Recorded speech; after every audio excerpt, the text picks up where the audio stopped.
अस्सलाम वालेकुम व्यूअर्स, क्या हाल है आपके। उम्मीद है कि आप सब खैरियत से होंगे। आज मैं आपके साथ एक बहुत ही मज़ेदार रेसिपी शेयर करने जा रही हूँ करेले गोश्त की, जिसमें गोश्त जो है वो मैं बीफ का यूज़ करूँगी। सारी चीज़ें मैंने तैयार कर ली हैं, तो स्टार्ट करते हैं। देखिए जी, मैंने बीफ ले लिया है, इसे मैंने अच्छी तरह धो लिया है। अब इसमें हम प्याज ऐड करेंगे, जो 2 से 3 मैंने बारीक काट लिए हैं।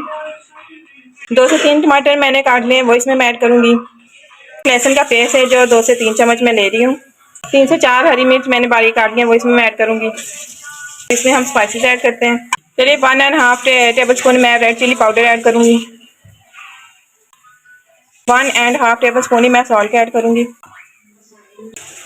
½ टेबल स्पून मैं इसमें हल्दी का ऐड करूँगी।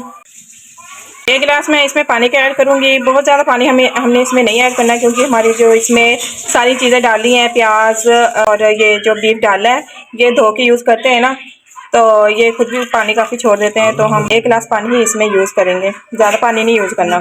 चम्मच के साथ इसे अच्छी तरह मिक्स कर लें। प्रेशर जो है वो हमने 15 मिनट लगाना है, ताकि जो हमारा बीफ है वो अच्छी तरह कुक हो जाए। चलिए 15 मिनट में हमारा ये बीफ कुक हो जाएगा। तब दूसरी साइड पे हम अपने जो करेले वो फ्राई करते हैं। 1 किलो मैंने इसमें करेले लिए हैं। करेले जो है वो मैंने 1 घंटा पहले नमक लगा के रख दिए थे। अब मैंने अच्छी तरह धो लिए हैं, तो अब हम इसे फ्राई करेंगे। करेले फ्राई करने के लिए मैंने खूबसूरत सी कढ़ाई ले ली है। अब इसमें मैंने 5 से 6 टेबल स्पून घी गर्म कर लिया है। घी अच्छी तरह गर्म हो चुका है। अब इसमें मैं करेले डाल रही हूँ फ्राई करने के लिए। करेले जो है वो हमने बिल्कुल लाइट ब्राउन करने हैं, ज़्यादा डार्क ब्राउन नहीं आपने करने हैं। अगर आप डार्क ब्राउन करेंगे तो ये फिर कड़वे हो जाएंगे। तो फिर हमने जो इसकी लुक जो है वो सिर्फ लाइट ब्राउन रखनी है। फ्लेम जो है वो अपने हाई रखना है। हाई फ्लेम पे हम इसे फ्राई करेंगे। अगर आपने अभी तक मेरे चैनल को सब्सक्राइब नहीं किया तो प्लीज़ अपने प्यारे प्यारे हाथों से मेरे चैनल को सब्सक्राइब कर दें, ताकि मेरी हर आने वाली नई वीडियो आप तक बिल्कुल टाइम पे पहुंच सके। आपका एक लाइक, एक कमेंट मेरी हिम्मत बढ़ाता है, हौसला अफजाई करता है। तो प्लीज़ मेरी वीडियो को ज़रूर लाइक किया करें, शेयर किया करें। और जब भी आप ट्राई करें तो प्लीज़ मुझे कमेंट सेक्शन में ज़रूर बताएं कि आपकी रेसिपी कैसी बनी है, और मुझे भी बताएं कि मेरी रेसिपी आपको कैसी लगी। चलिए जी, हमारे जो करेले हैं वो लाइट ब्राउन हो चुके हैं, ये देखिए आपको नज़र आ रहे होंगे। अब हम अलग बाउल में निकाल लेते हैं। आपने इस तरह निकाल लें, अच्छी तरह इस तरह आपने इसका ऑयल जो है वो अच्छी तरह छान लेना है। ये करेले जो है वो मैंने अलग बाउल में निकाल लिए हैं। अब ये जो बाकी घी बच गया है, इन मीडियम साइज के प्याज बारीक कट कर लिए हैं, वो अब इसमें मैं ऐड करूँगी।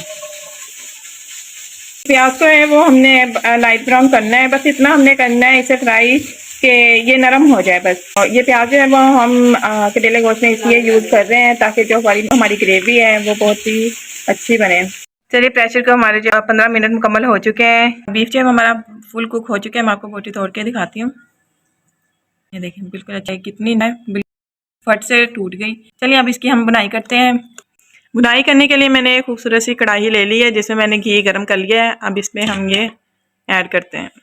प्याज जो है वो हमारा नरम हो चुका है, तो इसमें हम ऐड करते हैं। 1 मैंने टमाटर इसमें ऐड किया है, जो मैंने बारीक कट कर लिया है। कढ़ाई में मैंने सारा गोश्त ऐड कर लिया है। इसका जो है वो हम पानी खुश करेंगे। बड़े साइज़ की थोड़ी सी मैंने कढ़ाई यूज़ की है बुनाई करने के लिए, क्योंकि खुले बर्तन में बुनाई बहुत अच्छी होती है। तो अब इसका हम पानी अच्छे से खुश कर लेंगे।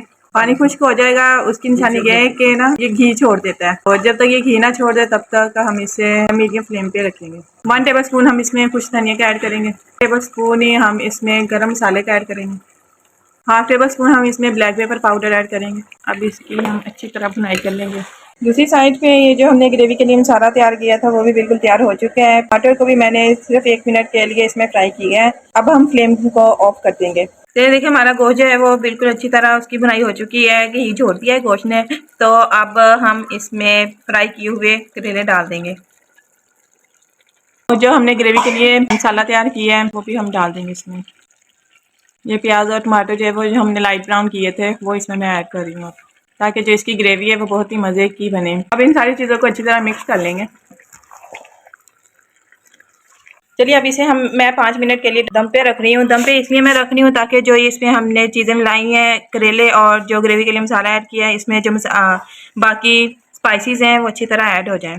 5 मिनट के बाद मिलते हैं। हमको जो है वो 5 मिनट हो चुके हैं। सारे जो इसमें स्पाइसेस जो भी हमने चीज़ें ऐड की थी वो अच्छी तरह एडजस्ट हो चुकी हैं। तो इसमें मैंने 5 हरी मिर्ची ऐड कर दी हैं अच्छी लुक के लिए। चलिए जी, करेले गोश्त का सालन जो है वो बहुत ही मज़े का तैयार हो चुका है। अच्छी खुशबू के लिए और अच्छी लुक के लिए मैंने इसमें हरा धनिया भी ऐड कर दिया है। अब बहुत ही मज़े का सालन लग रहा है, लुक भी बड़ी अच्छी आ रही है। तो आप भी ये सालन ज़रूर ट्राई कीजिएगा। रमज़ान में अफ्तारी में मैंने ये अफ्तारी के लिए सालन बनाया है, तो ये अफ्तारी और सहरी दोनों के लिए ये यूज़ हो सकता है। तो आप भी जब अपने दोस्तों और रिश्तेदारों की दावत करें तो ये रेसिपी ज़रूर ट्राई कीजिएगा, उन्हें बना के खिलाइएगा और मुझे कमेंट सेक्शन में बताइएगा कि कैसी बनी है। बहुत ही जल्द मैं एक बिल्कुल न्यू रेसिपी के साथ हाजिर होंगी। तब तक के लिए अल्लाह हाफिज़।